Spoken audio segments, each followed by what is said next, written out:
السلام عليكم ورحمة الله وبركاته.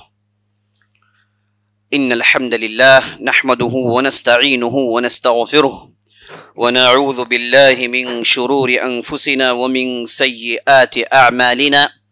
من يهده الله فلا مضل له ومن يضلل فلا هادي له، وأشهد أن لا إله إلا الله وحده لا شريك له، وأشهد أن محمدا عبده ورسوله. وبعد، فقال الله تبارك وتعالى: ألا إن أولياء الله لا خوف عليهم ولا هم يحزنون الذين آمنوا وكانوا يتقون. صدق اللہ العظیم. تمام قسم کی ستائشیں، وہ تعریفیں، وہ بڑائی اللہ خالق کائنات رب ذوالجلال والاکرام کے لیے ہے، اور لاکھوں کروڑوں درود و سلام ہو محمد الرسول اللہ صلی اللہ علیہ وسلم پر، جنہیں اللہ تعالیٰ نے سارے کائنات کے لیے رحمت بنا کر مبعوث کیا. اور میں اللہ رب العزت کی بارگاہ میں دست بدعا ہوں کہ اللہ سبحانہ و تعالی جس طرح ہمیں اس مبارک مجلس میں جمع کیا ہے، اسی طرح ہمیں جنت الفردوس میں جمع کریں. اور میں اللہ رب العزت کی بارگاہ میں دعا کرتا ہوں کہ اللہ سبحانہ و تعالی رمضان کی ہماری محنتوں کو قبول فرمائے، ہمارے ذکر و اذکار کو قبول فرمائے، اور ہماری نمازیں اور ہمارے روزے اور ہماری تلاوت کلام پاک اور ہمارا رونا اور ہمارا گڑ گڑانا اور ہماری دعاؤں کو اللہ سبحانہ و تعالی قبول فرمائے، اور اللہ سبحانہ و تعالی ہماری محنتوں کے بدلے ہماری گردنوں کو جہنم سے رہا کریں. آمین یا رب العالمین. عزیز ساتھیوں، ماؤں بہنوں اور خواتین اسلام، یہ جو سلسلہ جس کا ہم نے آغاز کیا ہے پچھلے 2-3 مجلسوں سے، اس میں ہم نے خلافت عثمانیہ جو لگ بھگ 625 سال تک اس دنیا میں رہی اور ایک سائے کی حیثیت اس نے اپنے اندر رکھی، اور تمام مسلمانوں کو، تمام مکتب فکر کے لوگوں کو اپنے چھت تلے جوڑ رکھا. اور جب تک یہ خلافت تھی تو دشمنان اسلام کی جرأت پیدا نہیں ہوئی کہ کبھی وہ امت مسلمہ پر آنکھیں اٹھا کر دیکھیں اور امت مسلمہ پر انہیں کاٹ کر ان پر حکومت کریں. تو اللہ کا بہت بڑا احسان و فضل تھا کہ اللہ سبحانہ و تعالیٰ نے ایسی خلافت کو مسلمانوں کی حفاظت کے لیے زمین میں انہیں پھیلایا پھلایا اور انہیں طاقت دی. عزیز ساتھیوں، کل کی مجلس کے اختتام پر میرے پاس 2-3 سوالات لائے گئے. میں اصل موضوع کے طرف آگے بڑھنے سے پہلے چاہتا ہوں کہ ان 2-3 سوالات کے جوابات آپ کے سامنے رکھ دوں. پہلا تو سوال یہ تھا کہ ابن عربی، کیا ان کا تعلق خلافت عثمانیہ سے تھا یا نہیں تھا؟ اور ایک مشہور ڈرامہ ہے جو آج کل ہر گھر میں لوگ اسے دیکھتے ہیں. کیا اس ڈرامہ کی حقیقت کیا ہے؟ اور اس ڈرامہ میں جو بھی باتیں بتائی جاتی ہیں، کیا وہ باتیں حقیقت سے ان کا کچھ تعلق ہے یا نہیں ہے؟ یہ 2-3 سوالات تھے جو میرے سامنے رکھے گئے، تو میں نے ضروری سمجھا کہ ان کے جوابات آپ کے سامنے پیش کر دوں. پہلا سوال جس کا تعلق ابن عربی سے تھا، کیا ابن عربی اور خلافت عثمانیہ کے کوئی تعلقات تھے؟ کیا ابن عربی کو ہر بار خلفائے خلافت عثمانیہ بلاتے تھے؟ کیا وہ ان کی مجلسوں میں جاتے تھے؟ کیا ان کے لیے وہ خاص خاص دعائیں کرتے تھے اور خاص خاص ختم کے ذکر کے مجالس جمع کیا کرتے تھے؟ اور بعض لوگوں نے مجھے اس ڈرامے کے بعض تصویریں بھی دکھائی جس میں ایک اجتماعی ذکر کا منظر دکھایا جاتا ہے، جس میں بعض بزرگ لوگ بیٹھ جاتے ہیں اور سر ہلا ہلا کے وہ اپنے حساب سے چند ذکر و اذکار پڑھتے رہتے ہیں. کیا ان چیزوں کا حقیقی کوئی تعلق ہے یا نہیں ہے؟ پہلا تو آپ یہ دیکھ لیجئے، ابن عربی صاحب انشاءاللہ یہ کون تھے، تفصیل آپ کے سامنے آئے گی. یہاں پر میں صرف یہ بتانا چاہتا ہوں کہ خلافت عثمانیہ سے ان کا کوئی تعلق نہیں تھا. یہ قونیہ جو ترکیہ کے اندر مشہور سٹی ہے، جس میں وہ 1211 عیسوی اور 1212 عیسوی ایک سال کے لیے اس سٹی میں آتے ہیں، اور یہاں پر ان کی بعض سرگرمیاں تھی، اس کے بعد وہ ترکیہ چھوڑ دیتے ہیں. اس کے بعد کبھی وہ ترکیہ نہیں آئے. اور یہ جو صاحب تھے انہوں نے زمین میں بہت سارے اسفار کیے، بہت سارے ان کے جرنیز تھے. وہ لگ بھگ جتنے بھی اسلامی بستیاں تھیں، اسلامی سٹیز تھے، سب میں انہوں نے حاضری دی اور ہر جگہ اپنے عقیدے کو پھیلانے کی انہوں نے کوشش کی. تو یہ ترکیہ میں قونیہ میں آئے تھے صرف 1 سال کے لیے. 1211 اور 1212 وہ زمانہ ہے جو بالکل خلافت عثمانیہ کا شروع کا زمانہ تھا، یعنی عثمان کبیر اور اس کے بعد سلیمان شاہ، وہ زمانہ تھا. اب اس میں 1 سال میں کبھی انہوں نے عثمانی خلفاء سے ان کی ملاقات ہوئی، عثمان کبیر سے ان کی ملاقات ہوئی، یا پھر سلیمان شاہ سے ان کی ملاقات ہوئی، یا پھر ارطغرل سے ان کی ملاقات ہوئی، کہیں پر بھی یہ چیز ثابت ہے ہی نہیں، کہیں پر بھی ثابت ہے ہی نہیں. اور یہ کہنا کہ ابن عربی ان سے گہرا تعلق تھا، یہ بالکل غلط بات ہے، حقیقت پر مبنی یہ بات نہیں ہے. اسے اچھی طریقے سے ہمیں سمجھ لینا چاہیے. اچھا، لوگ کیوں ابن عربی کو خلافت عثمانیہ سے جوڑنے کی کوشش کرنا چاہتے ہیں؟ وہ اس لیے کہ ابن عربی صاحب ایک مشہور صوفی ہیں. ہمارے معاشرے کے صوفیہ ابن عربی کی تصوف کو بہت پسند کرتے ہیں، اور ابن عربی کو وہ اپنے یہاں شیخ الاسلام مانتے ہیں، الشیخ الاکبر اور دوسرے بڑے بڑے القاب دیتے ہیں، اور گویا کہ انہیں ایک مجدد مانتے ہیں. جبکہ ابن عربی کی شخصیت، عزیز ساتھیوں بزرگوں، ایک ہائیلی کانٹروورشل شخصیت ہے.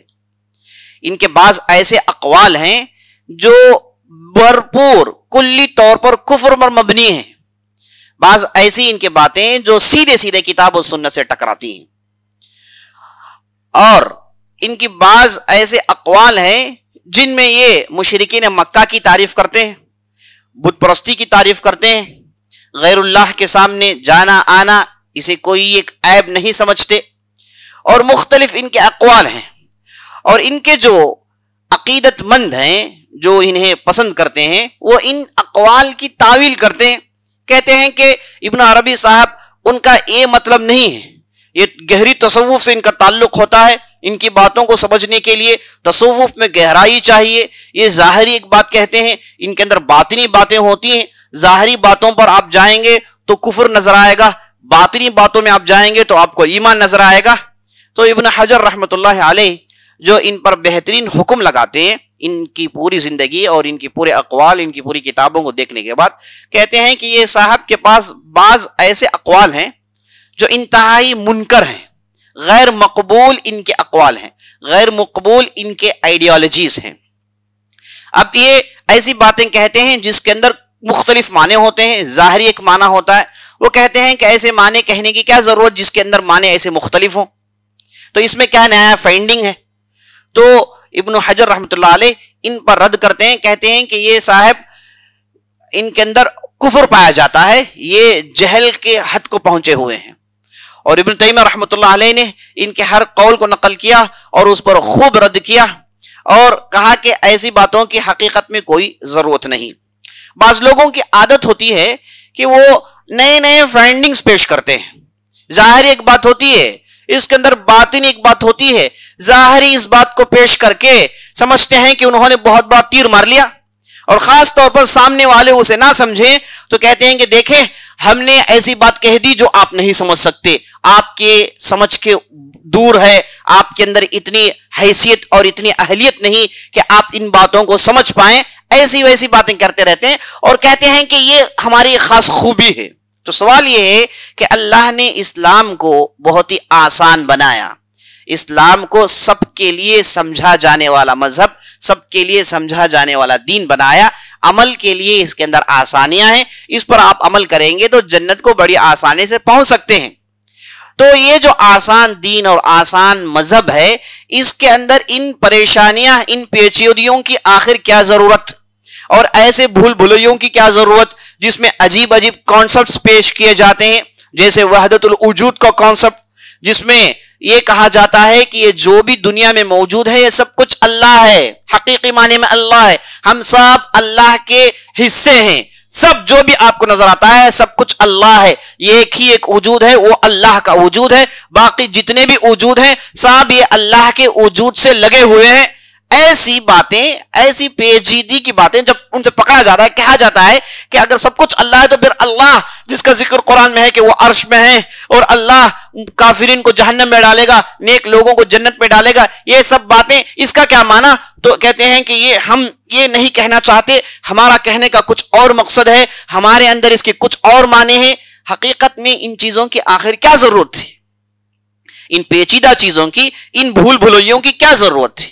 اس میں لوگوں کے اندر بگاڑ کے علاوہ کچھ پیدا ہوا ہے، اور یہ بگاڑ جیسے میں نے آپ کو بتایا شروع میں جو تصوف تھا اسے تزکیۃ النفس کہتے ہیں۔ معنی یہ کہ آدمی اپنے نفس کی پاکیزگی کرے اور اپنے اندر جو آلودگی ہے، اپنے اندر جو گندگی ہے، شرک جیسی گندگی، ریاکاری جیسی گندگی اور دوسروں کی تعریف سننے کی گندگی اور ایسی قسم کی چیزیں، اسے دل سے نکالیں۔ تو تصوف تزکیۃ النفس کا دوسرا اگر نام ہے تو اسے لینے میں کوئی حرج نہیں، اور اسے اہل علم نے ہر زمانے میں لیا ہے۔ لیکن تصوف کے اور بھی قسم ہے جس میں جہاں پر ایسی باتیں ہوتی ہیں ساتھ ساتھ ڈھیر ساری بدعتوں پر عمل کیا جاتا ہے۔ ان کے پاس ڈھیر سارے وظائف ہوتے ہیں جن کی کوئی حقیقت نہیں، کتاب و سنت سے ان کا کوئی تعلق نہیں، اور ڈھیر سارے ذکر کے مجالس یہ جمع کرتے ہیں، اور دوسرے مختلف ان کے پاس نئی نئی قسم کی عبادتیں جو کرتے ہیں، کہتے ہیں کہ یہ کرنے میں کوئی حرج نہیں۔ تو اس قسم کے تصوف کو ہم بدعتی تصوف کہیں گے، اور ایسے لوگوں کو ان چیزوں کو چھوڑنا چاہیے۔ اگر آپ حقیقی معنی میں نفس کی پاکیزگی اور اس تعلق سے گفتگو کرنا چاہتے ہیں تو آپ کے لیے کتاب و سنت میں اس کے لیے ڈھیر سارا مواد مل جائے گا۔ آپ کو احادیث رسول صلی اللہ علیہ وسلم کے اندر اس تعلق سے ڈھیر ساری احادیث مل جائیں گی جس میں آپ صلی اللہ علیہ وسلم نے دنیا کی مذمت کی، اور آپ صلی اللہ علیہ وسلم نے دل کی بات کی، دل کو صاف رکھنے کی بات کی۔ ایک مرتبہ آپ صلی اللہ علیہ وسلم نے کہا کہ میں اس آدمی کے لیے جنت کی ضمانت دیتا ہوں جس کا دل مخموم ہو۔ صحابہ نے پوچھا یا رسول اللہ مخموم کا کیا معنی؟ کہا کہ مخموم اس دل کو کہتے ہیں جس کے اندر نہ حسد ہے، جس کے اندر نہ کپٹ ہے، جس کے اندر نہ بغض ہے، یہ جس کے اندر کوئی گناہ نہ ہو، صاف ستھرا دل ہو، تو اس دل کو مخموم دل کہتے ہیں۔ تو ایسی کتنی احادیث ہیں، ریاض الصالحین جیسی کتاب آپ پڑھ لیجئے، اس میں کتنی ایسی احادیث ہیں جو آپ کے اعمال کی درستگی کے لیے رکھی گئی، کتنے ایسی احادیث ہیں جو آپ کے نفس کی پاکیزگی کے تعلق سے گفتگو کرتی ہیں۔ تو احادیث کے اندر نفس کی پاکیزگی کے لیے پورا سرمایہ موجود ہے۔ تو غیر ضروری بدعات، غیر ضروری صلوات، غیر ضروری اجتماعی ذکر کا سسٹم شروع کرنا جس سے بدعات کے لیے دروازے کھل جاتی ہیں، جب انہوں نے ایسے کیا تو امت میں آپ دیکھتے ہیں کہ بدعتوں کا ایسا سیلاب آیا کہ یہ بالکل روک نہیں پائے۔ کتنی بدعتیں ہیں، شروع میں انہوں نے کیا کہ یہ اچھا ہی ہے، کرنے میں کیا غلطی، لیکن ایسے بدعت کا سیلاب آیا کہ لوگ سنت سے بالکل دور ہو گئے۔ قبر پرستی شروع ہو گئی، قبر پر چڑھاوے چڑھانا شروع ہو گیا، قبر کے اطراف طواف شروع ہو گیا، اور صاحب قبر کے پاس التجائے مانگنا، ان کے سامنے دعا کرنا، انہیں پکارنا، کیا یہ معاشرے میں ہمارے پاس موجود ہے؟ نہیں ہے۔ کتنا موجود ہے، کتنے لوگ ہیں اس شرک میں ڈوبے ہوئے ہیں۔ یہ اصل میں تصوف کے بعض لوگ جو بگاڑ پیدا کیے ہیں اسلام میں، ان کی بعض فائنڈنگز کی وجہ سے ایسی چیزیں امت میں آئیں۔ اللہ سبحانہ و تعالیٰ سے دعا ہے کہ اللہ سبحانہ و تعالیٰ ہم اور آپ کو سنت پر عمل کرنے کی توفیق بخشے اور سنت پر چلنے کی ہمیں توفیق بخشے۔ تو تصوف کی تیسری قسم ہے ساتھیوں جنہیں غلاۃ المتصوفہ کہتے ہیں، یعنی تصوف میں ان کے پاس عمل میں بدعت نہیں۔ پہلی قسم میں نے آپ کو بتایا جس میں نفس کی پاکیزگی کی گفتگو ہوتی ہے، اسے قبول کرنے میں کوئی حرج نہیں۔ دوسری قسم جن کے پاس دل کی صاف کی محاسبۃ النفس، تزکیۃ النفس جیسے اچھی باتیں ہیں، قابل قبول باتیں، لیکن عمل میں ڈھیر ساری بدعات ہیں، عمل میں عجیب و غریب وظائف ہیں، عمل میں عجیب و غریب بدعاتیں ایکسٹرا ایڈ کر دی جاتی ہیں، جلسوں کے نام سے، اجتماع ذکر کے نام سے کتنا کچھ ہم دیکھتے ہیں۔ تو ان کے پاس عمل میں جو بدعات ہے یہ نکلنا چاہیے۔ اور یہ جو غلاۃ المتصوفہ یعنی تصوف میں ایکسٹریمزم جسے کہا جاتا ہے، ان لوگوں کے ہاں عمل میں جہاں بدعات ہے، ساتھ ساتھ عقیدے میں، ایمان میں بہت ساری چیزیں داخل ہو گئیں۔ یہ جب فلسفے سے یہ تصوف ملا تو بھیانک بگاڑ اس کے اندر پیدا ہو گیا، بھیانک بگاڑ پیدا ہو گیا۔ تو ایسی باتیں داخل ہو گئی جس کا ذکر میں نے آپ کو سامنے کیا، وحدت الوجود، وحدت الشہود، فنا فی اللہ، لاہوت، ناسوت، پتہ نہیں کیسی باتیں، نور کا کانسیپٹ، ہر چیز نور سے بنایا گیا، یہ بھی انہی کی پیشکش ہے۔ جو کوئی حدیث ثابت نہیں، کوئی قرآن کی آیت اس پر دلیل نہیں ہے کہ سب چیز اللہ نے محمد صلی اللہ علیہ وسلم کے نور سے بنایا. سب سے پہلے محمد کا نور تھا، اس سے اللہ نے سب چیزوں کو بنایا، اور اس کے بعد انبیاء علیہ السلام کو بنایا، جنت بنایا، دوزخ بنایا، جو بھی کائنات، جو بھی کہکشاں ہیں، یہ سب محمد کے نور سے بنے ہیں. تو سب محمد کے نور کے محتاج ہیں. اب اگر محمد نہ ہوتے تو صلی اللہ علیہ وسلم، ان کا نور نہ ہوتا تو اللہ سبحانہ و تعالیٰ اس دنیا کو نہیں بناتا. تو ایسی خطرناک قسم کی بگاڑ جس کی کوئی دلیل نہیں، نہ کوئی آیت اس پر دلیل ہے، نہ کوئی حدیث اس پر دلیل ہے، نہ سلف الصالحین نے ایسی باتیں بتائی، تو ایسی چیزوں کو لے کر انہوں نے ایک نیا ہی دین بنا لیا. تو یہ تیسرے قسم کے متصوفہ ہیں جنہیں غلاۃ المتصوفہ کہا جاتا ہے، تصوف میں ایکسٹریم جانے والے. تو ایسے لوگوں نے عقیدے کی بگاڑ کو بہت عام کیا. کتاب و سنت سے ان کی بات کوئی میل نہیں کھاتی، بالکل بہت دور پڑتے ہیں کتاب و سنت کے تعلق سے. تو یہ مختصر تصوف کے تعلق سے ہے. تو میں نے آپ کے سامنے عرض کیا ابن عربی جن کا تعلق خلافت عثمانیہ سے کریٹ کرنے کی کوشش کی جاتی ہے، جو کہ بالکل غلط ہے. نہ خلافت عثمانیہ میں غلاۃ متصوفہ کا تصور ہے.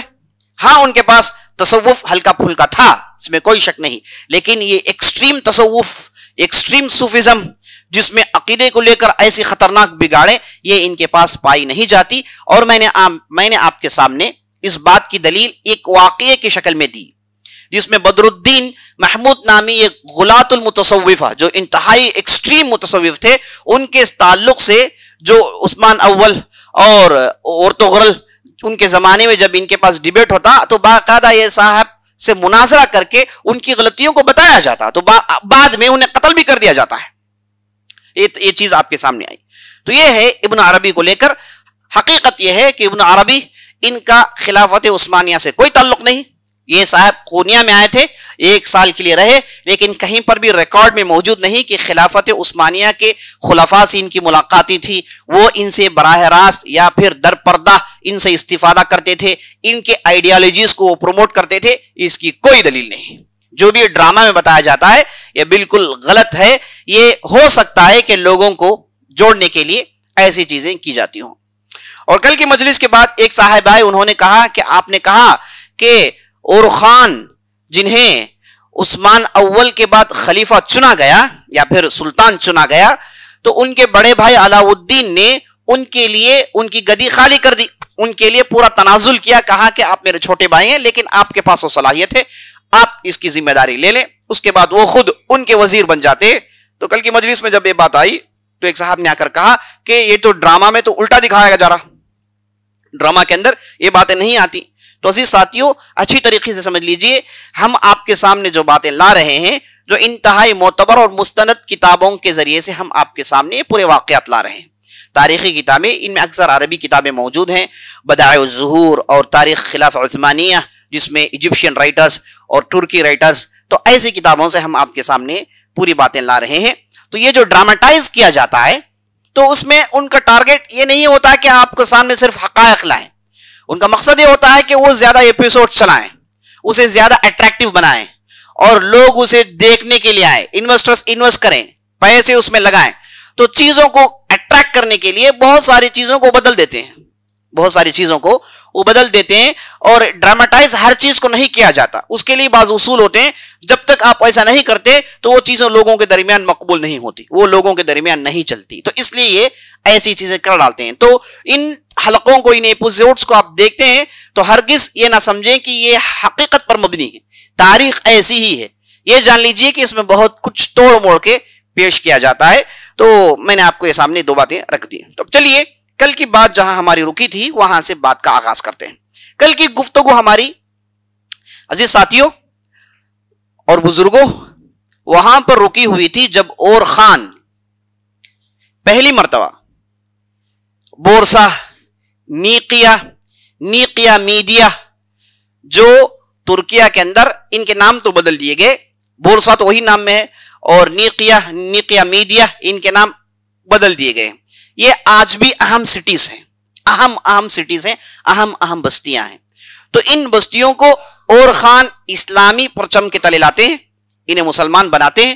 تو جب یہ سٹیز میں گئے، وہاں کے حکومت کو بدلا، وہاں کے سسٹم کو بدلا، تو وہاں پر انہیں ایک خطرناک مصیبت جھیلنی پڑی اور خطرناک مسئلہ پیش آیا. وہ یہ تھا کہ وہ جہاں کہیں بھی جاتے ہیں بچوں کو دیکھتے ہیں.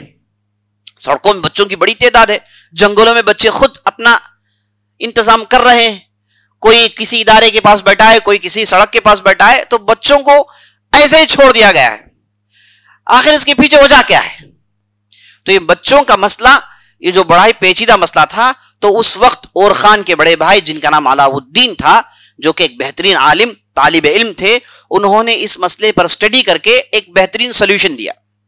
کہا پہلی بات ایک تو بچے ہیں, انہیں نہ آپ ارسٹ کر سکتے ہیں, انہیں نہ آپ سزا دے سکتے ہیں, نہ انہیں ایسے ہی چھوڑ سکتے, تو ان کے لیے کچھ نہ کچھ انتظام کرنا ہی ضروری ہے. تو اس کے لیے انہوں نے کہا کہ کیوں نہ ان بچوں کے لیے ایسی جگہیں بنائی جائیں جہاں پر بڑے بڑے کمرے ہو, وہاں پر ان بچوں کو رکھا جائے, بہترین کھانے پینے کا انتظام ہو, اور ساتھ ساتھ ان کی تعلیم کا انتظام ہو.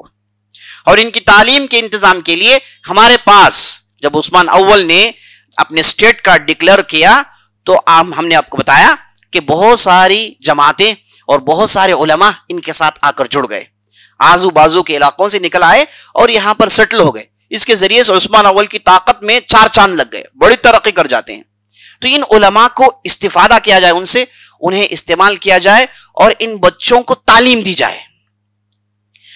اور ان بچوں کو جہاں انہیں بہترین تعلیم دی جائے, ساتھ ساتھ انہیں عسکری اور آرمی ٹریننگ بھی دی جائے. اور جب وہ بڑے ہو جائیں گے ان کے ذریعے سے خلافت عثمانیہ کو بہت زیادہ فائدہ ہوگا. اصل میں خلافت عثمانیہ کے سامنے 2 مسئلے تھے. پہلا مسئلہ یہ تھا, یہ لشکر کو لے کر, آرمی کو لے کر, کہ ان کے یہاں اگر اچانک حملہ ہو جائے تو امیڈیٹ فورس کی ضرورت تھی, کیونکہ اب یہ لوگ معاملی اسٹیٹ سے نکل کر اب بڑے علاقوں میں داخل ہو چکے ہیں, یورپ میں داخل ہو گئے ہیں. تو عین ممکن ہے کہ کوئی ایک دشمن اچانک ان پر حملہ کر دے. تو اچانک آنے والے حملوں کو, اچانک آنے والے پریشانیوں کو روکنے کے لیے ان کے پاس امیڈیٹ فورس کی ضرورت ہے, امیڈیٹ الرٹ ہو جائے اور امیڈیٹ حملوں کو روکے. تو ان کے پاس جتنے بھی آرمی میں لوگ ہوتے تھے, انہیں اگر کوئی مسئلہ پیش آیا تو انہیں نکال کر تیار کر کے میدان میں اتارنے تک وقت نکلتا ہے اور نقصان بھی ہو جاتا ہے. تو علاء الدین نے کہا کہ ان بچوں کو اگر ہم تربیت کریں گے, انہیں تیار کریں گے, تو ان کے ذریعے سے ایک امیڈیٹ فورس ہم تیار کر سکتے ہیں جو پلک جھپکتے ہی حاضر ہو جائیں اور آنے والی مصیبت کو روک لیں. یہ کام ان کے ذریعے سے ہم کر سکتے ہیں. دوسرا کام جو ان کے ذریعے سے ہم کر سکتے ہیں وہ یہ ہے کہ اب خلافت عثمانیہ کے لشکر میں جو بھی لوگ ہیں, پہلے تو قائی قبیلے کے تھے جو کہ کم تھے, مٹھی بھر لوگ تھے. بعد میں آس پاس سے جو لوگ جمع ہوئے, جو عثمان اول کی شخصیت کو دیکھ کر, ان کی کامیابیوں کو دیکھ کر لوگ جمع ہوئے, وہ مختلف قبائل سے تھے. ان میں عربی بھی تھے, ترکمان بھی تھے, ترکی بھی تھے, فارسی بھی تھے, مختلف قبائل کے لوگ آ گئے تھے. اور یہ اپنے اپنے لیڈرز کو مانتے تھے, اپنے اپنے قبائل کے سردار کو مانتے تھے, اگرچہ کہ وہ سردار عثمان اول کے ماتحت تھے, خلافت عثمانیہ کے انڈر تھے, لیکن یہ سرداروں کو ماننے کا کانسیپٹ ان کے پاس موجود تھا.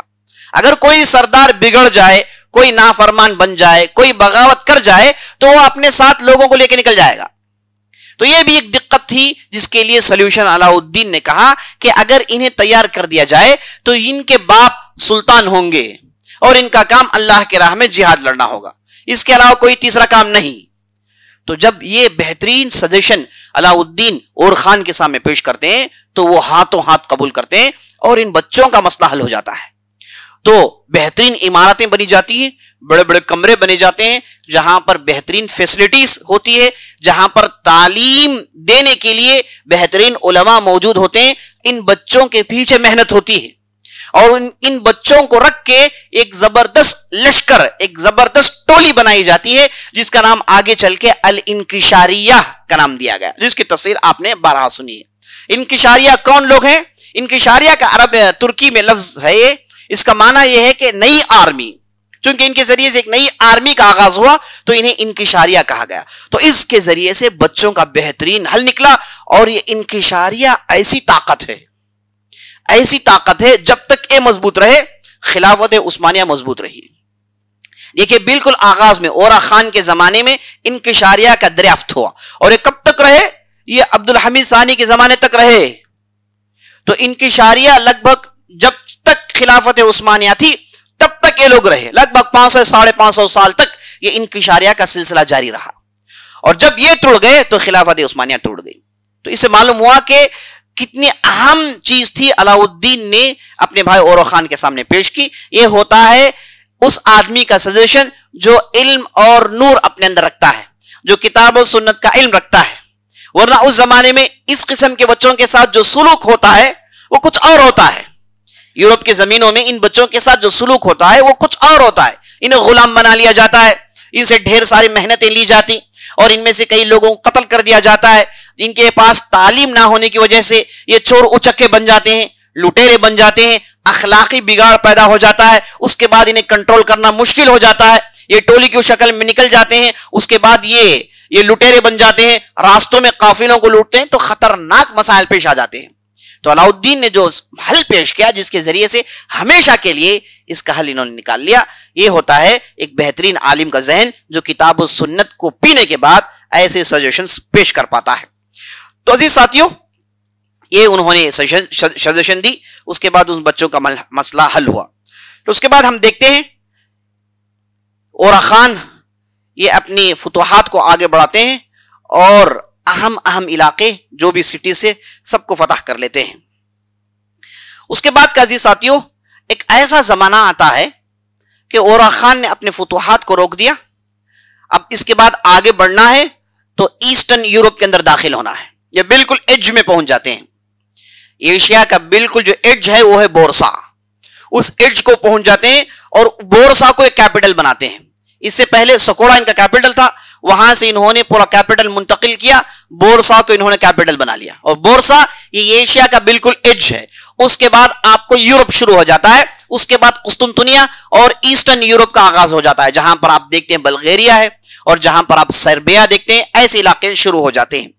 تو یہاں پر اورا خان نے تھوڑی دنوں کے لیے اپنے فتوحات روکے اور اپنے پورے نئے علاقوں کو جوڑا اور وہاں پر بہترین ایڈمنسٹریشن کے کام کیے۔ اور سب سے پہلا کام انہوں نے کیا کہ انہوں نے پورے لشکر کو جوڑا، جو مختلف زبانیں بولتے تھے، مختلف نسلوں سے ان کا تعلق تھا، مختلف ان کے قبائل تھے، سب کو جوڑتے ہیں اور ان کے اندر اتحاد پیدا کرتے ہیں۔ سب کو اللہ اور اللہ کے رسول کے نعرے پر جمع ہونے کا سکت ہونا چاہیے، اس کی تعلیم دیتے ہیں۔ تو انہیں جوڑتے ہیں، دیکھیے یہ بہت ہی اہم چیز تھی، یہ جوڑتے ہیں، سب کو جوڑتے ہیں اور ایک خلیفے کے ماتحت کام کرنے کا جذبہ ان کے اندر ہونا چاہیے، یہ روح ان کے اندر پھونکتے ہیں۔ اور اورا خان نے جب یہ پورے لشکر کو جوڑا تو انہوں نے ایک افیشیل آرمی بنائی۔ یہ پوری تاریخ میں، پورے یورپ کی تاریخ میں کبھی بھی ان کے پاس کوئی افیشیل آرمی نہیں تھی۔ وہ جب بھی لڑائی لڑنا چاہتے عام لوگوں کو بلا لیتے، عام اعلان ہوتا جو بھی بستی میں ہے لڑنا چاہتے ہیں سب آ جاتے ہیں۔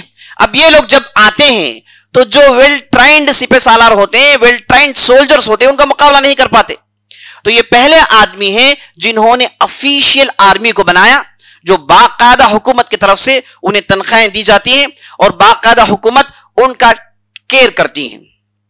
تو یہ پہلا کام اورا خان نے کیا۔ اسی کے بعد آف کر دیجئے، بس آف کر دیجئے۔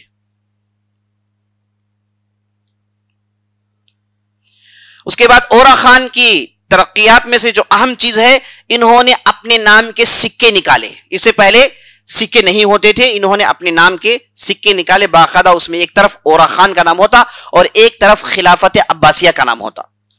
عزیز ساتھیوں، یہ عثمانیوں نے اپنی فتوحات آگے بڑھائی تو انہوں نے غرور اور گھمنڈ میں آ کر اپنے لیے الگ خلافت یا پھر اپنے لیے الگ حکومت کا ڈکلیریشن نہیں کیا۔ یہ باقاعدہ کہتے تھے کہ ہم خلافت عباسیہ کے ماتحت ہیں، اور خلافت عباسیہ یہ شرعی لیگل، اسلام کی نظر میں لیگل خلافت تھی۔ تو یہ ہمیشہ اپنے کاموں کو لیگل کرتے تھے اور لیگل طور پر خلافت عباسیہ سے جڑے ہوئے تھے۔ حالانکہ میں نے آپ کو بتایا خلافت عباسیہ کے پرخچے اڑ گئے تھے، تاتاریوں نے ان کی بستی کو برباد کر دیا تھا، یہاں تک کہ خلیفہ بغداد میں نہیں ہے، خلیفہ مصر چلا گیا اور مصر کے بعض بادشاہوں نے بطور مہمان خلیفے کو رکھا ہوا ہے۔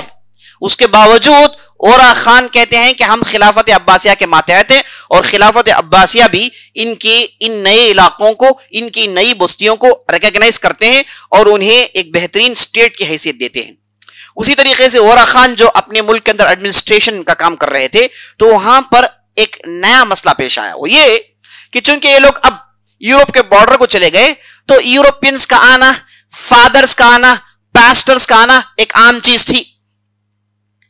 تو ایک صاحب، ایک پاسٹر جس کا نام تھا غریغرویوس، یہ یونانی زبان بولنے والے صاحب، یہ بورسا آتے ہیں اور دوسرے اہم سٹیز میں آتے ہیں اور علل اعلان لوگوں کو عیسائیت کی طرف بلاتے ہیں. تو وہاں پر بعض لوگوں سے گفتگو ہوتی ہے، مناظرے شروع ہوتے ہیں، تو یہ غیر و غورس اتنے جوش و خروش میں ہوتے ہیں کہ بہت سارے مسلمانوں کو ایسے جوابات دیتے ہیں کہ کوئی ان کا جواب دے نہیں پاتے. تو رزلٹ یہ نکلایا کہ ایک قسم کی خلبلی پیدا ہو گئی تھی. تو باقاعدہ یہ صاحب کو بلایا گیا، پہلی مرتبہ آفیشیلی طور پر ایک ڈیبیٹ کنڈکٹ کیا گیا، مناظرہ دینیہ، بادشاہ کی مجلس میں، بادشاہ کے دربار میں، بادشاہ کی حاضری میں، ان کے منسٹرز کی حاضری میں. جو بھی آدمی اپنی رائے پیش کرنا چاہتا ہے پیش کرے، اور اس کا جو مخالف ہوتا ہے اس کے دلائل کو توڑتا ہے. باقاعدہ ڈیبیٹ کا انتظام کیا گیا، ایک طرف مسلمان علماء اور ایک طرف عیسائی علماء، دونوں کے درمیان ڈیبیٹ ہوتا ہے. اللہ کے فضل سے یہ جو غیر و غوث صاحب تھے، جو شروع میں عیسائی تھے اور انہوں نے عیسائیت کو پھیلانے کی پوری کوشش کی، اس ڈیبیٹ کے بعد مسلمان ہو جاتے ہیں. اور جب یہ مسلمان ہوتے ہیں، ان کے ساتھ ایک بہت بڑی تعداد مسلمان ہو جاتی ہے. آپ دیکھتے ہیں کہ کیسے خلافت عثمانیہ اسلام کو پھیلانے کے لیے بہترین انتظامات کرتے ہیں. اور ان کے ساتھ ڈیبیٹ کرنے کے لیے کنہیں لایا گیا؟ عام علماء کو نہیں لایا گیا، ایسے لوگ جو نئے مسلمان تھے. نئے مسلمان ہونے کے بعد خلافت عثمانیہ کے انتظامات پر انہوں نے دینی تعلیم حاصل کی، خاص طور پر یہود جو مسلمان ہو گئے تھے، یہودی نسل جو مسلمان ہو گئے تھے، جو دینی تعلیم حاصل کر چکے تھے، ان کے ذریعے سے ڈیبیٹ کنڈکٹ کیا گیا اور اللہ نے اس میں فتح دی. تو یہ صاحب جب مسلمان ہوئے تو اسلام میں داخل ہونے کا سلسلہ ایسٹرن یورپ میں شروع ہو جاتا ہے، بڑی تیزی سے لوگ مسلمان ہونا شروع ہو جاتے ہیں.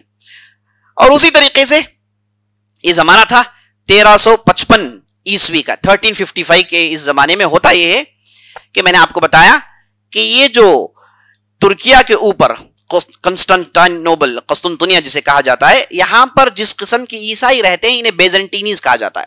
یہ آرتھوڈاکس تھے، انہیں کیتھولک جو یورپ کے اندر ہے ہمیشہ ان کے درمیان پریشانی تھی. تو یہ جو کیتھولک تھے انہوں نے اچانک کانسٹینٹینوپل پر حملہ کر دیا. اب ان کے درمیان خطرناک لڑائیاں شروع ہو گئی. تو اس وقت بیزنٹین کا جو بادشاہ تھا، جو امپرر تھا، اس نے باقاعدہ اورو خان کو خط لکھ کر کہا کہ ہمیں اس پریشانی سے بچائیں، ہم چاہتے ہیں کہ آپ اس میں دخل اندازی کریں اور یہ جو کیتھولک عیسائی ہیں ان کے ظلم و ستم سے ہمیں بچائیں، کانسٹینٹینوپل کی حفاظت کریں. تو پہلی مرتبہ اورا خان اپنے ساتھ لشکر لے کر کانسٹینٹینوپل جاتے ہیں. کل میں نے آپ کو بتایا کہ اورا خان پہلے آدمی ہیں جنہوں نے قسطنطنیہ کی فتح کی بنیاد ڈالی. قسطنطنیہ کی فتح، اس کی بشارت نبی صلی اللہ علیہ وسلم نے احادیث میں کئی مرتبہ دی تھی، تو اس کی بنیاد اورا خان نے ڈالی. تو باقاعدہ بیزنٹینی امپرر کی دعوت پر یہ اپنا لشکر لے کے پہلی مرتبہ سمندر پار کر کے استنبول جو آج کا ہے وہاں پر داخلہ لیتے ہیں اور وہاں پر جاتے ہیں اور باقاعدہ کیتھولک طاقتوں کے خلاف لڑائی ہوتی ہے. ایک طرف مسلمان وہ بیزنٹینی ہیں اور دوسرے طرف کیتھولک ہیں، بھیانک لڑائی ہوتی ہے اور مسلمانوں کا بڑا رول ہوتا ہے، ورنہ بیزنٹینی سلطنت کب کا ختم ہو جاتی. لڑائی لڑ کے بیزنٹینی سلطنت کو بچاتے ہیں اور بعد میں اورا خان واپس آ جاتے ہیں. اس کے بعد بیزنٹینی طاقت اور عثمانی طاقت دونوں ایک ٹریٹی میں آ جاتے ہیں کہ ہم آپس میں اب لڑیں گے نہیں، آپس میں ہم امن میں رہیں گے. یہ واقعہ ہے 1355 عیسوی کا، 1355 عیسوی کا.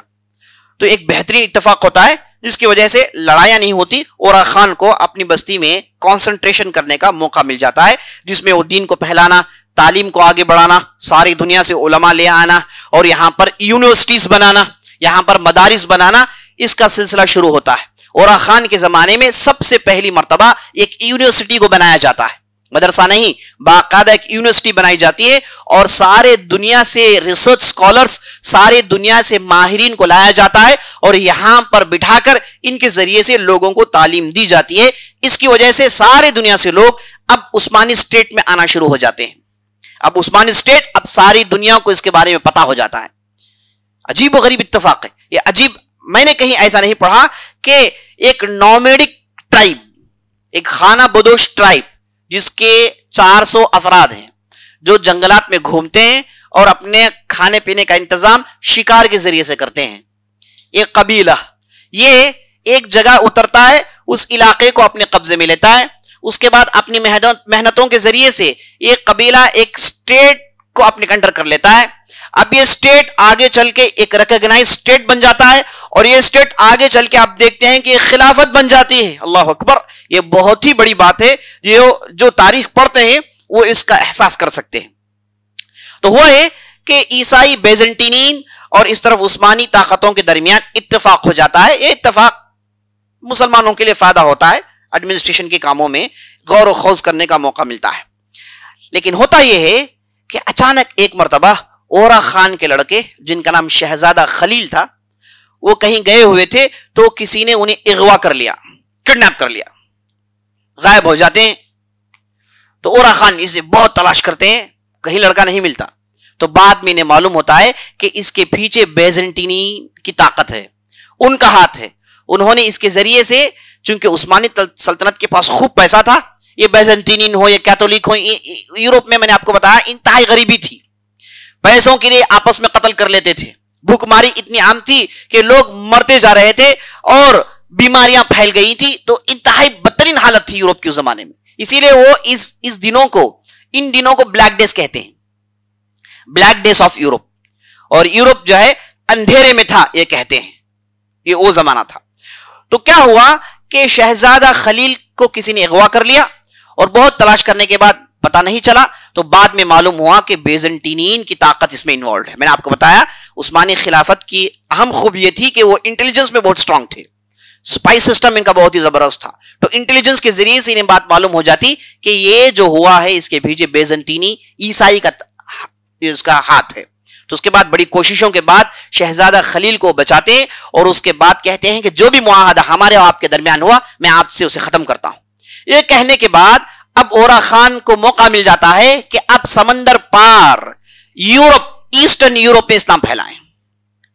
تو پہلی مرتبہ ایک زبردست لشکر کے ساتھ اورا خان جاتے ہیں، اور یورپ کا پہلا علاقہ جو آج کل استنبول کا علاقہ ہے، اگر آپ میپ میں دیکھیں گے استنبول 2 حصے میں بٹا ہوا ہے، بیچ میں سمندر ہے، ایک چھوٹی سی نالی نکلی ہوئی ہے، ایک طرف یہ بھی استنبول ہے، یہ بھی استنبول ہے، یہ استنبول ایشیا میں ہے، یہ استنبول یورپ میں ہے.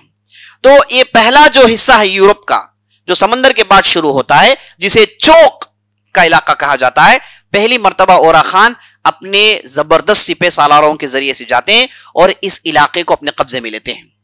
اور چونکہ عثمانی سلطنت شروع میں تھی، اب ان کے پاس بحری بیڑے نہیں تھے، نیوی فورس کا کوئی انتظام نہیں تھا. تو یہ 40 افراد کے ذریعے سے کشتیوں میں ان کی پوری آرمی کو منتقل کرتے ہیں راتوں میں، اور بہت بڑی تعداد آرمی کی راتوں رات ادھر منتقل ہو جاتی ہے، اور صبح ادھر وہ حملہ کر دیتے ہیں، جس کے ذریعے سے وہ پورا علاقہ ان کے ماتحت آ جاتا ہے. اب یہاں پر یہ نہیں رکتے، یہاں سے یہ اپنے سلسلے کو شروع کرتے جاتے ہیں، بات آگے بڑھاتے جاتے ہیں. آگے بڑھ کے ادرنیہ نامی ایک بہت ہی اہم سٹی کو اپنے قبضے میں لیتے ہیں، جہاں پر پورے پادری، پورے پاسٹرز، پورے عیسائی طاقت تھی. اسے ان کے ایک اہم سپہ سالار، عثمانیہ سلطنت کی جو طاقت تھی ان کے سپہ سالار تھے. ایک تھے جس کا نام لالا شاہین بادشاہ، داؤد بادشاہ. یہ وہ لوگ زبردست سپہ سالار تھے جنہوں نے خلافت عثمانیہ کا کام کر دکھایا. تو یہ جو ادرنیہ کے علاقے پر حملہ ہوتا ہے لالا شاہین بادشاہ کے ذریعے سے، شروع میں زبردست حملہ ہوتا ہے اور بڑی آسانی سے اس علاقے کو اپنے قبضے میں لے لیتے ہیں. لیکن عیسائی خاموش نہیں رہتے، وہ دوبارہ پوری طاقت سے آتے ہیں اور لالا شاہین کے بعض اہم افراد کو قتل کرتے ہیں اور مسلمانوں کو بھگا مارتے ہیں، اور پھر یہ علاقہ ان کے ہاتھ سے چھوٹ جاتا ہے. لیکن لالا شاہین بیٹھنے والے نہیں تھے، پھر اپنی پوری طاقت جوڑتے ہیں اور پھر ادرنیہ پر حملہ کرتے ہیں. اور ادرنیہ کو پکڑنے کے بعد اورا خان نے کہا کہ اب ہمارا کیپٹل بورسا نہیں، اب ہمارا کیپٹل ادرنیہ ہے. ادرنیہ یہ یورپ کے بالکل اندر ہے. تو پورے کیپٹل کو منتقل کر دیتے ہیں، وہ اس لیے کہ دوبارہ یہ علاقہ ان کے ہاتھ سے نہ چھوٹ پائے. اور ان کا پورا ٹارگٹ یہ ہے کہ یہ جو عیسائی دنیا ہے، یہ کیتھولک دنیا ہے، جو بیزنٹینین دنیا ہے، اس میں اسلام کو پھیلائے. اگر آپ کا کیپٹل بورسا اس طرف رہے گا تو اسے کچھ فائدہ ہونے والا نہیں. آنے والے خلفاء اسی کیپٹل کو لے کے بیٹھ جائیں گے، آگے بڑھنے کی گفتگو نہیں کریں گے. آگے بڑھنے کی محنت نہیں کریں گے تو کیپٹل کو منتقل کر دیتے ہیں، جو کہ بہت ہی اہم سٹیپ تھا. جیسے کیپٹل منتقل ہو گیا، پوری طاقتیں وہاں جمع ہو گئی، اس کے بعد ادرنیا ان کے ہاتھ سے نہیں گیا، اس کے بعد ایسٹرن یورپ کے لیے دروازے کھل جاتے ہیں. اب جیسے ہی دروازے کھلے، سب سے پہلے بلگیریا کو مسلمان اپنے قبضے میں لیتے ہیں، اور نمبر 2 سربیا. بلگیریا، سربیا آپ جانتے ہیں یہ آج کے یورپ کے اہم کنٹریز ہیں. تو بلگیریا میں اسلام پہنچتا ہے، سربیا میں اسلام پہنچتا ہے. یہ سب کچھ ان کے اہم جو سپہ سالار تھے ان میں سے خاص طور پر داؤد بادشاہ، لالا شاہین نے ایک کام کر دکھایا. اب جیسے ہی ایسٹرن یورپ میں داخل ہو گئے، یہ تو بہت بڑی چیتاونی تھی پورے یورپی طاقتوں کو، عیسائیوں کو، کہ اب یہاں سے اسپین سے نکالا. بالکل وہی زمانہ، سبحان اللہ، یہ وہی زمانہ ہے جب اسپین کے اندر مسلمانوں کو بھگانے کا انتظام کیا جا رہا تھا، ان کی سلطنتوں کو گرایا جا رہا تھا. یہ ایک بہت بڑی سلطنت کو باقاعدہ اسپین سے نکال دیا. آخری ایک چھوٹی سلطنت جسے سلطنت غرناطہ کہتے ہیں، وہ آخری سانس لے رہی تھی. یہ وہ زمانہ تھا کہ مسلمان اب اسپین، یورپ، ایسٹرن یورپ میں داخل ہو گئے. پہلے تو اسپین میں داخل ہوئے افریقہ کے ذریعے سے، نارتھ افریقہ چلے گئے تھے، وہاں سے اسپین میں داخل ہو گئے. اسپین یہ بالکل ویسٹرن یورپ میں پڑتا ہے، ویسٹرن ایج میں ہے. اب اس کے بعد اسپین سے آگے بڑھ نہیں پائے، آگے نہ یو کے جا پائے، نہ فرانس جا پائے، نہ جرمنی جا پائے، یہاں پر ہی پھنس گئے تھے اور مسائل ہو گئے تو نکلنا پڑا.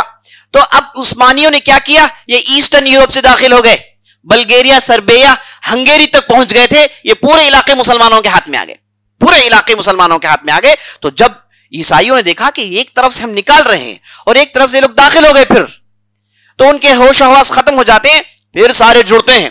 ایک مشہور لڑائی ہوتی ہے جس کا نام بیٹل آف کوسوو.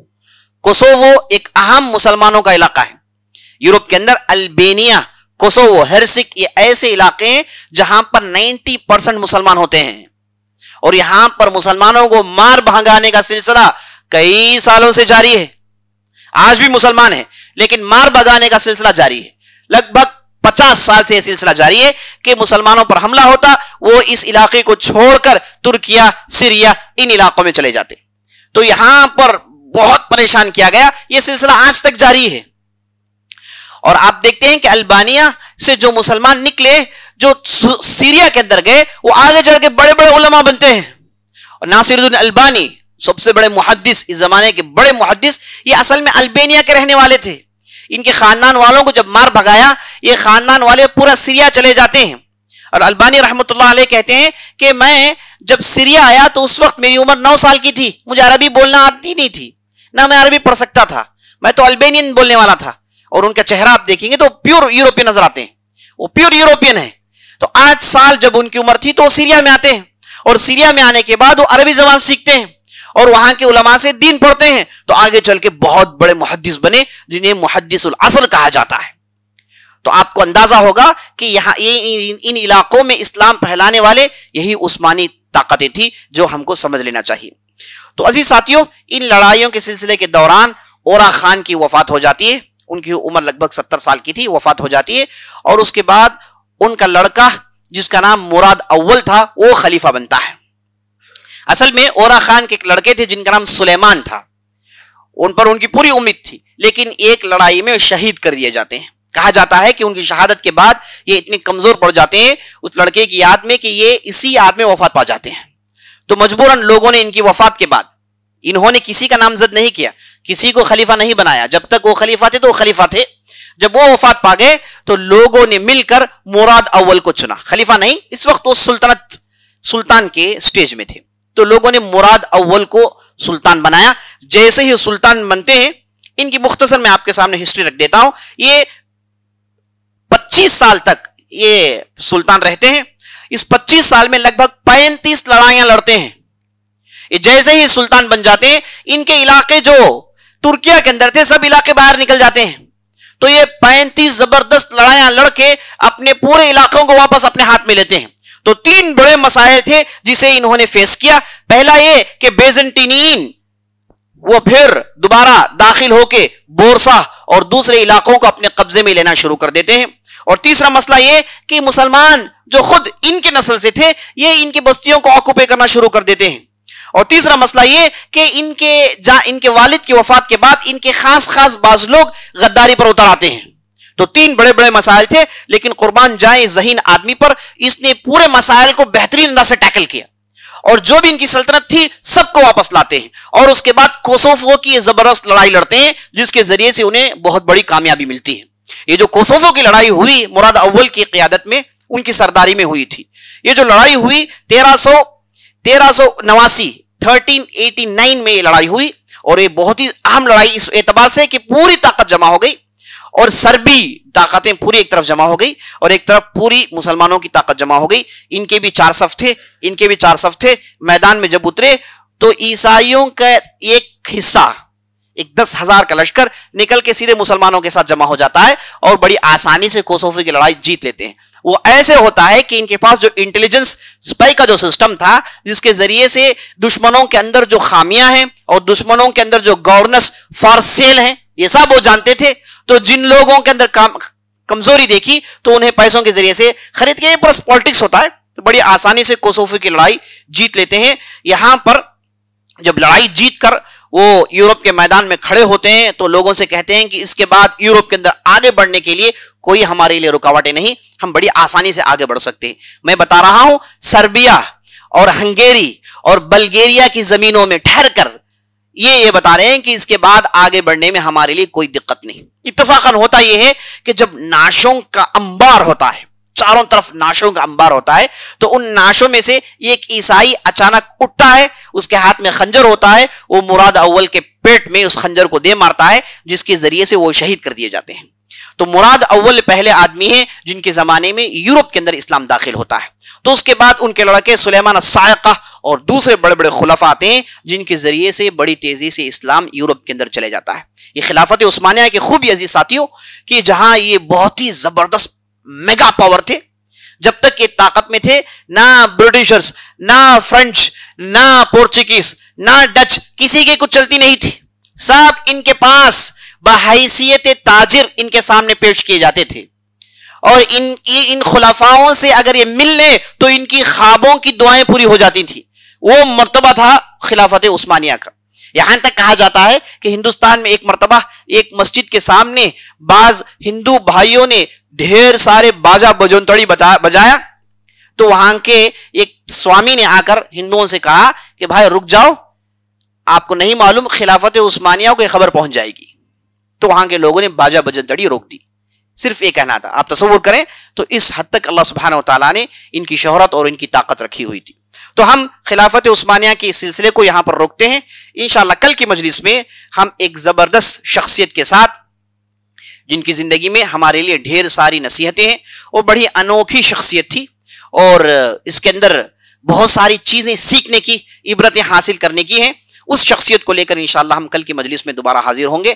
آپ سے گزارش ہے کہ آپ انشاءاللہ وقت مقرر پر پہنچیں اور ان چیزوں کو سنیں اور دوسروں تک پہنچائیں۔ ھذا باللہ توفیق وصلی اللہ علی نبینا محمد وعلی آلہ وصحبہ اجمعین۔ موضوع کے متعلق کوئی سوال ہے تو کر سکتے ہیں۔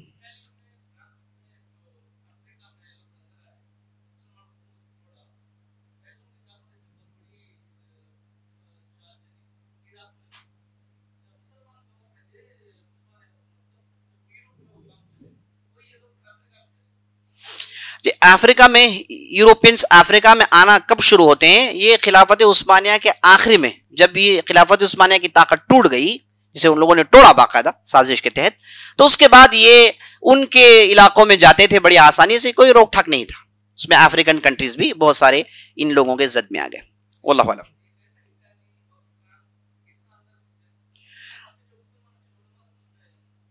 جی اٹالی تو باقاعدہ پورا لیبیا اس کے ہاتھ میں تھا، اور اٹالی کی نیمیبیا جو بالکل ساؤتھ آف افریقہ ہے، تو بہت سا افریقہ کو انہوں نے کیک کی طرح کاٹ کے بانٹ لیا، بالکل کیکوں کی طرح کاٹ کے انہوں نے بانٹ لیا تھا۔ اس وجہ یہی وجہ تھی کہ خلافت عثمانیہ اس وقت ٹوٹ گئی تھی، ان کی وہ طاقت نہیں تھی انہیں روکنے کی، اور انہیں موقع مل گیا۔ تاریخ کا کھیل ہے، واللہ اعلم۔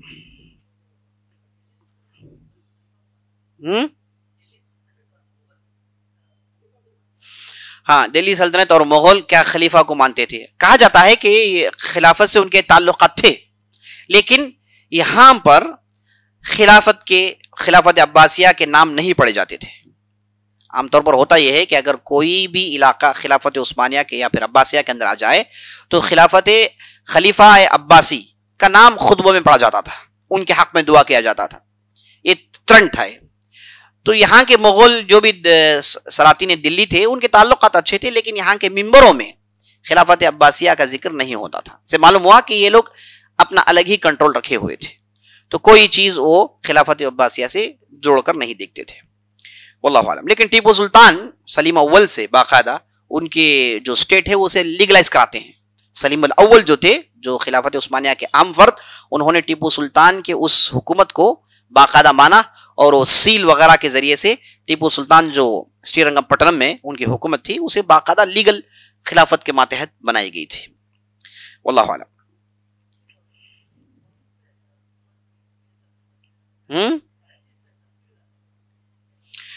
کرنسی جو ہم دیکھتے ہیں سکوں میں، یہ نبی صلی اللہ علیہ وسلم کے زمانے سے یہ سکے موجود تھے اور سکوں میں تصویر ہوتی تھی۔ صحابہ کے زمانے میں جو درہم دینار جو استعمال کرتے تھے اس میں رومنز کے چہرے ہوتے تھے، جو عرب کے تھے ان کے تھوڑی سکے بنانے والے تھے، ادھر کوئی مینوفیکچرنگ وغیرہ نہیں تھے، تھوڑی بناتے تھے وہ لوگ۔ یہاں پر رومنز کے سکے چلتے تھے، رومنز کے دینار اور رومنز کے درہم چلتے تھے، اس میں باقاعدہ رومنز کے چہرے ہوتے تھے، وہ ان کے استعمال میں وہ چیز موجود تھی۔ تو قدیم زمانے سے چہروں کو ڈالنا موجود تھا، لیکن اسلامی جب سلطنت آئی عمر رضی اللہ عنہ کے زمانے میں، بعد کے زمانے میں یہاں پر جو ہے لا الہ الا اللہ اور جو ہے ایسے چیزوں کو استعمال کرنا شروع کیا، چہرے نہیں ڈالتے تھے، چہرے نہیں۔ اللہ عالم۔